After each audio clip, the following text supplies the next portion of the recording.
Hello,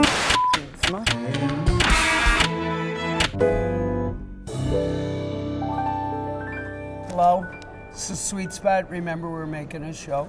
Sorry, I was just looking Put for down some... the magazine, is that what we're calling that? Yes, I'm just looking for an apartment in Rome. Of course you are. What are you reading, Tony?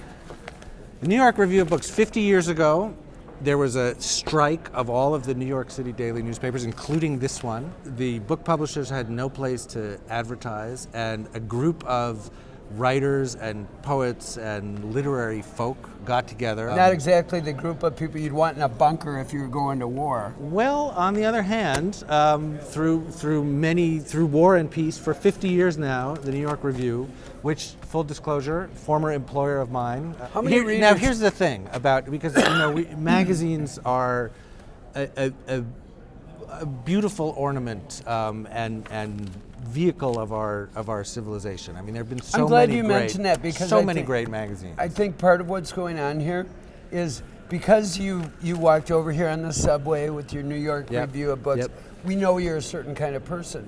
Whereas if you were reading it on the iPad and they don't have an iPad app, probably, we wouldn't know that you were smart enough to read the New York Review of Books. I know that you've been writing a lot about, in your column and elsewhere, about the transformation of magazines and about the death of a lot of magazines. The marketplace, unfortunately, has spoken. Otherwise, important good magazines have gone away. Gourmet has gone away. Newsweek has gone away. And yet there are a lot that are still around. Not only around, but here's a couple of the Atlantic. There's the Atlantic is storming along. Harper's Vanity not Fair, quite the so New Yorker. robustly. But the point that I want to make is we don't have to make this all a celebration of the New York Review. But one thing that it has that I think the magazines that stick around and make a difference at whatever scale have is a clear sense of its identity. It knows what it is. It knows what it's about. Magazines are very often attached to their editors. When you think of Vogue, now you think of Anna Wintour. Anna Wintour. When you think of the current revived New York Magazine, you think of Adam Moss. When you think of the New York Review of Books, you think of Barbara Epstein, who passed away about 6 years ago, and Bob Silvers, who is still running it, who have been running it since day one, every 2 weeks, putting it out since 1963, and having been in that office and see how they do it, how they used to do it, designing every issue's cover on a yellow legal pad in pencil and whiteout. It's not Facebook likes, I think that, see which one gains traction. One person deciding says, over and over, yes, this is what we're going to do.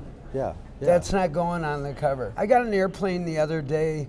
I just happened to open an issue of Wired, which is, I'm not a huge fan of the magazine. I'm not exactly Mr. Technology. You know what? For an hour and a half on that flight, I dropped into a world that was not my own. I learned things I did not know. I had a physical, tactile experience. I had an intellectual experience as I took it in.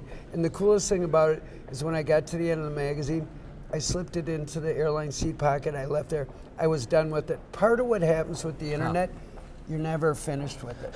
There's always more. What magazines do you read? I read the New York Review. I read the New Yorker, the New Republic. I didn't for a long time. I like a lot what it's doing now. I read the Atlantic. I like to read. As opposed to what? To look at pictures. Okay. I only ever read Playboy for the have articles. All kinds of stuff in them. Like I read Cook's Illustrated, which is this very old school, almost science project type cooking magazine. They've got this offshoot called Cook's Country. It's about a certain way of living, right? Yeah, all right, so we've riffed about all these smarty pants magazines he allegedly reads. But meanwhile, we want to know what do you, obviously you're devoted readers of the New York Times out there watching the Sweet Spot, but what do you read? What do you wish you read? What do you feel guilty about not reading? What do you pretend to read? What do you, keep sort of next to the couch to put out on the coffee table when certain people are coming over so you can impress them with what you've read? Cat fancy. Used to read Newsweek, not anymore.